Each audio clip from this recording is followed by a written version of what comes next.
Chalmers having a crack at the RBA. I know with Philip Lowe and the very start of their term, they were able to pretend there was something structurally that was going on that was wrong. But when they when they said that the former Prime Minister was in a world of pain at one interest rate rise, we've now seen 12 more, chance of a 13th.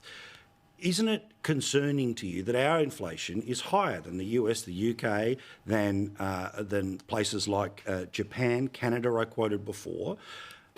This feels like getting through the week rather than actually talking about the problem. I think it is a sign of a very healthy democracy when you can criticise the RBA. I have absolutely no problems. Just not the government.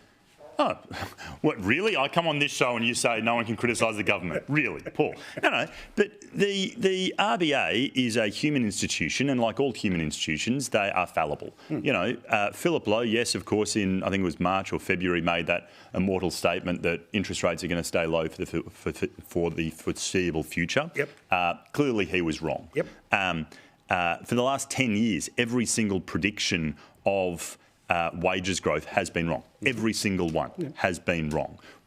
You know, I think it's fair enough that we say, well, let's look at the bank and have a conversation about it. So if they're in the wrong place, the Greens say that the current legislation gives the Treasurer the capacity to overrule the decision of the Reserve Bank at any one time. Do you think that he should be? If they came tomorrow and said, we're going up 13, that he turns around and says no?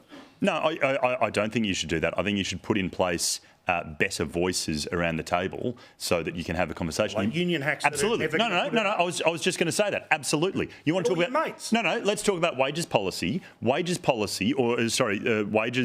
calculation is one of the things that they got wrong 10 times out of 10. Okay. Now, when they were saying, we expect wages to go up 4 or 5% this year, every single union secretary in the country was saying, in what industry? My guys aren't getting 4 or 5%. Their guys aren't getting 4 or 5%. Every single union secretary in the country thought that was madness, except the boffins at the RBA. They were saying, no. We've got this labour market elasticity that's going to show that it's going to go up. Every single one was wrong. I think having a couple of those union secretaries sitting around the table saying, guys, none of us are experiencing in the union land, none of us are experiencing the real world, might say, this is why you've got it wrong, team. Yeah, but that is the result of what he's trying to do when it comes to the laws he's trying to get through the Parliament, but it's not what he's saying at the press conferences. Matt, what do you think here? Again, it worked for them politically. It shouldn't have. It was a disgrace to attack the Reserve Bank governor in the fashion that they did. Anyone else would have been, accused of trying to trash an institution, but when it's Labor, it's all good. What did you think about the game they're playing?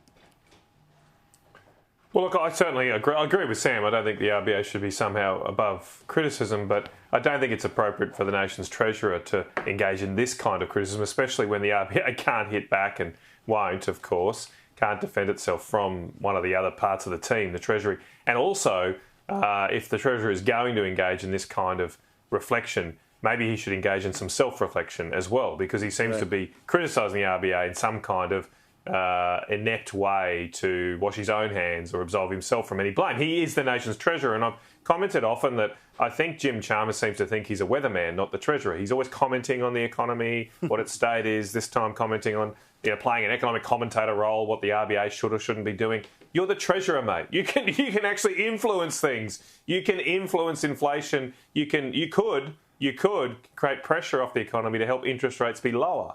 Because I'm not sure exactly what the RBA can do when our inflation rate is the highest in the developed world. So obviously, if its interest rate decisions have been lower, like Jim seems to want them to have done, we may even have had higher inflation. That's a very likely outcome.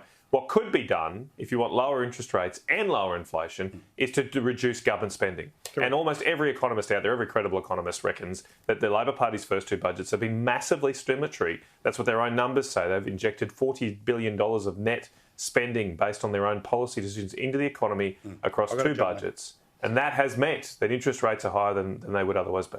All right, I love this. The big boys have come to play. They've got the brains. I almost said it. They're ready to fire up and fight. That's the main thing, all right?